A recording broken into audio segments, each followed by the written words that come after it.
महाराष्ट्र एक ऐसा नाम जो देश की आर्थिक ताकत की पहचान है, लेकिन पिछले कुछ सालों से इसकी राजनीति एक ऐसे नाटक की तरह हो गई है जो खत्म होने का नाम ही नहीं ले रहा।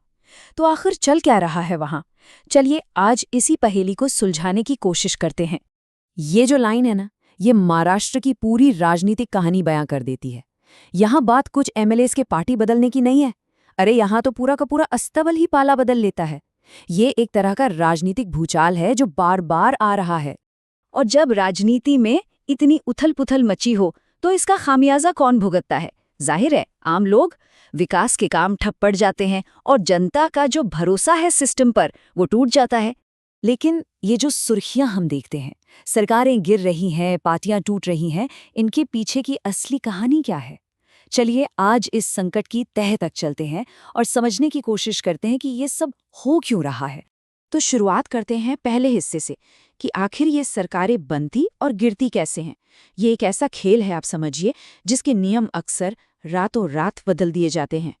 2022 के संकट को ही देख लीजिए, सब कुछ कितनी तेजी से हुआ।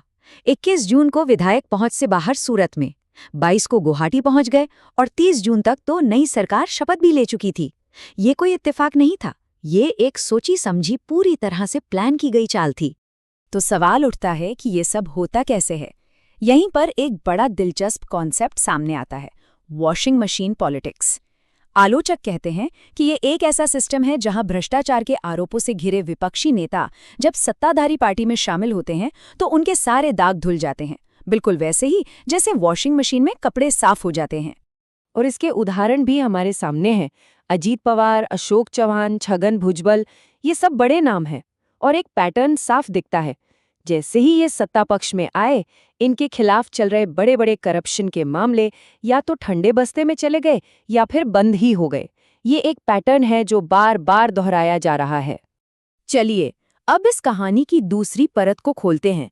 शहरों में, खासकर मुंबई में, इस राजनीति को पैसा कहाँ से मिलता है? जवाब है रियल एस्टेट सेक्टर।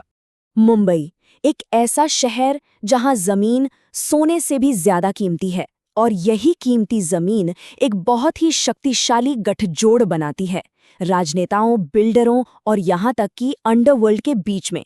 ये एक ऐसा गठजोड़ है जो भ्रष्टाचार के लिए एक उपजाऊ जमीन तैयार करता है। और ये सिर्फ कहने की बात नहीं है। आदर्श घोटाले से लेकर एसआरए स्कीमों तक एक ही पैटर्न बार बार सामने आता है। सरकारी जमीन और जनता के संसाधनों का इस्तेमाल निजी मुनाफे के लिए किया जा रहा है।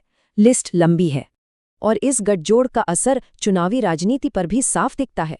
जरा सोचिए, 2024 के चुनावों में जितने भी उम्मीदवार थे, उनमें से लगभग 29% यानी करीब करीब 1/3 ने खुद ये माना कि उन पर आपराधिक मामले चल रहे हैं।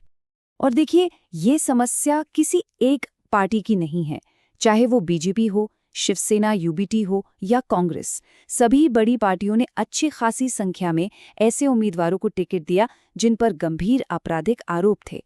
मतलब ये एक सिस्टमैटिक प्रॉब्लम बन चुकी है। अच्छा, ये तो हुई शहरों की बात। अब शहरों से निकलकर ग्रामीण महाराष्ट्र की तरफ चलते हैं, जहां सत्ता का एक बिल्कुल अलग, एक समानांतर ढांचा काम करता है। ग्रामीण महाराष्ट्र में चीनी सहकारी समितियां, ये सिर्फ चीनी बनाने वाली फैक्ट्रियां नहीं हैं, ये असल में राजनीतिक सत्ता के बड़े बड़े केंद्र हैं। पवार, चव्हाण, देशमुख जैसे ताकतवर राजनीतिक घराने पीढ़ियों से इन सहकारी समितियों पर अपना कब्जा जमाए हुए हैं और इसी के दम पर वो अपनी राजनीतिक और आर्थिक ताकत बनाए रखते हैं। तो ये जो पूरा राजनीतिक खेल चल रहा है, सत्ता का ये जो दांव पेंच है, इसका आम लोगों पर, लोकतंत्र की जड़ों पर क्या असर पड़ रहा है? चलिए अब इसे समझते हैं। और अब बात करते हैं उस कीमत की जो आम लोग चुका रहे हैं। 2025 के सिर्फ पहले 3 महीनों में महाराष्ट्र में 767 किसानों ने आत्महत्या की। इसका मतलब है हर 3 घंटे में एक किसान अपनी जान देने पर मजबूर हो रहा था। ये सिर्फ एक नंबर नहीं है, ये एक बहुत बड़ी मानवीय त्रासदी है। और यहीं पर सबसे बड़ा विरोधाभास सामने आता है। एक तरफ तो किसान आत्महत्या कर रहे हैं और दूसरी तरफ राज्य के वो बड़े बड़े नेता जो अपने कागजों में खुद को किसान बताते हैं, उनकी घोषित संपत्ति करोड़ों में है।